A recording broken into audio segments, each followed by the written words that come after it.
12ই March world kidney day. এক বিশাল ডাক্তারদের নিয়ে মণিপাল হসপিটালের কলকাতার নিউ টাউনে তালকুটিতে কিডনি, হার্ট, লিভার, বিএমটি কিভাবে ভালো রাখা যায়, কিভাবে একটা মানুষ সুস্থ থাকা যায়, সেই নিয়ে ডাক্তারদের এক বিশাল কনফারেন্স এই নিউ টাউনের তালকুটিতে হয়ে গেল। এই মণিপাল হাসপাতালে অনুষ্ঠানে সব ডাক্তাররা স্বাগতম জানিয়েছে। এত সুন্দর অনুষ্ঠান করার জন্য এই অনুষ্ঠানটি পূর্ব ভারতের মাল্টি অর্গান ট্রান্সপ্লান্ট পরিষেবা আরও শক্তিশালী করতে মণিপাল হাসপাতালে কম্প্রিহেনসিভ ডান্স শুভ উদ্বোধন হয়ে গেল। এই মণিপাল হসপিটালের অনুষ্ঠানে যেসব বিখ্যাত ডাক্তাররা অনুষ্ঠানটি পরিচালনা করেন এবং বক্তব্য রাখেন, doctor Kunal Sarkar, doctor Utpal Sengupta, doctor Arghya Majumdar এবং ডাক্তার দিলীপ কুমার পাহাড়ি, ঢাকুরিয়া ও Mukundapur Manipal hospital, doctor Abhay Kumar, doctor T K. Saha, doctor P K. Mishra, doctor Bastab Ghosh, doctor Rajiv Sinha, doctor আয়নাভদেব গুপ্ত বোন ম্যারো ট্রান্সপ্লান্ট এবং সেন্টার চালু করার জন্য সবাই একই কথা বলে। এই অনুষ্ঠানটি চলে বিকেল 4টে পর্যন্ত নিউ টাউনের তালকুটিতে।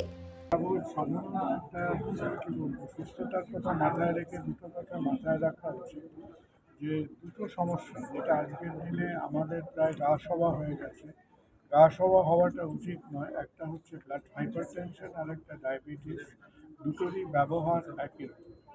আমরা ব্লাড প্রেশারের ক্ষেত্রে প্রেশারের যে সংখ্যাটা, প্রেশারের ভ্যালুটার দিকে চোখ রাখতে হবে।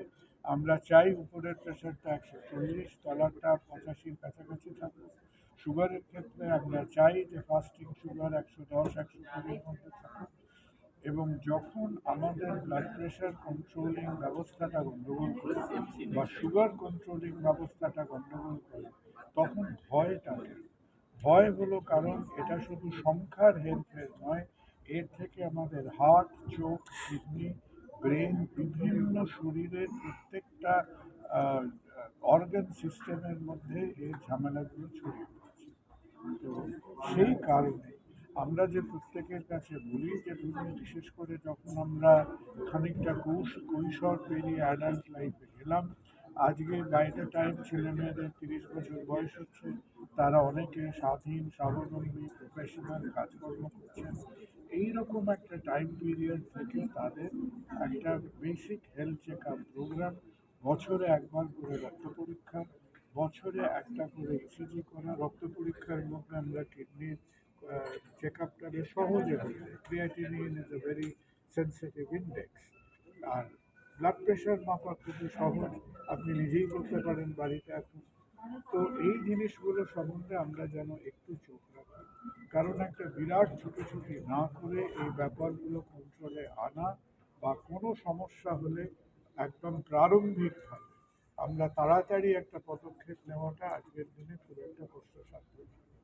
হেরিডিটি একটা অন্যতম কারণ হয়ে দাঁড়াচ্ছে যে কিডনি ইয়ের ক্ষেত্রে, সেক্ষেত্রে কি ধরনের প্রিকশন নিতে হতে পারে যাতে ধরুন বংশে? এখন হেরিডিটির প্রিকশন নেওয়া অসুবিধা, কারণ বাবা মাকে চাইলেও পাল্টানো যায়। তো আর আমরা বাবা মা থেকে খালি বাড়ি, জায়গা, জমি, গয়নাগাটি নেবো তা তো নয়। সুতরাং বাবা মাদের যে আমাদের শরীরের মধ্যে যে 26টা ক্রোমোজোমের যে ভগ্নাংশ, ইট ইজ অ্যাবসলিউটলি ট্রু। কিছু কিছু অসুখ আছে, অনেক অসুখ আছে যেগুলো প্রিডমিনেন্টলি জেনেটিক্যালি ট্রান্সমিটেড। যেমন ধরুন মহিলাদের মধ্যে ব্রেস্ট ক্যান্সার 15-20 গুণ বেশি ইনসিডেন্ট। সে বাচ্চারা কী করবে? কেয়ারফুল থাকতে হবে। তা আপনার যে পয়েন্টটা, ধরুন যার জেনেটিক কিসের টেন্ডেন্সি আছে, ধরুন তার আগের দুজন জেনারেশনের মধ্যে ডায়াবেটিস আছে, এখন সে যদি নিজের খাওয়া দাওয়া, বডি ওয়েট, স্মোকিং, এইসব ব্যাপারে তাকে কি আরেকটু বেশি সচেতন হতে হবে। যদি তার মধ্যে হাইপার গ্লাইসেমিয়া বা সুগারটা বাড়ে, তাকে একটু আগে ভাগে সেটা কন্ট্রোল করতে হবে এবং নিয়মিতভাবে বছরে একবার করে করে চোখ রাখতে হবে যে আমার অর্গান সিস্টেমের মধ্যে কোনো সেকেন্ডারি এফেক্ট হচ্ছে।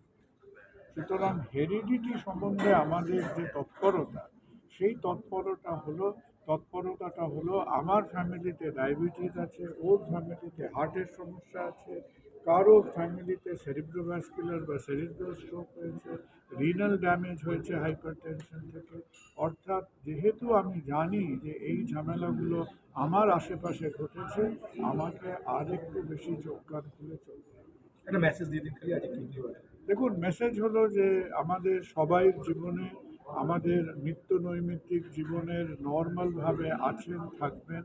যারা ছাত্রছাত্রী তারা পড়াশুনো করবে, আমরা সবাই যারা কাজকর্ম করি, আমাদের স্বাভাবিক কাজকর্মের জীবনকে ব্যাহত করার কোনো দরকার নেই, কিন্তু ব্যাপারটা হলো খুঁচিয়ে খাওয়া করবে।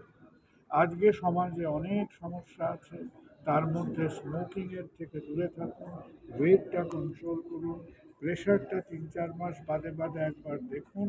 আর যাদের আপনাদের 40-এর কোঠায় বয়স যাচ্ছে বা তারও বেশি বেড়েছে, অন্তত বছরে একবার করে একটা ব্লাড চেক আপ সিস্টেমের মধ্যে থাকবেন। কোনো অসুবিধে যদি চোখে হয় সবসময় জানবেন আপনার সবচেয়ে ভালো ডাক্তার হচ্ছে যাকে সবচেয়ে সহজে দেখাতে পারে। তাদের কাছে গিয়ে যদি কোনো টেস্টে কোনো হেরফের দেখা যায় তার একটা আলোচনা করবেন, তারা নিশ্চয়ই আপনাকে প্রপার অ্যাডভাইস দেবে। Thank you. কলকাতা থেকে অরুণ লোধের রিপোর্ট, বিগ নিউজ বাংলা।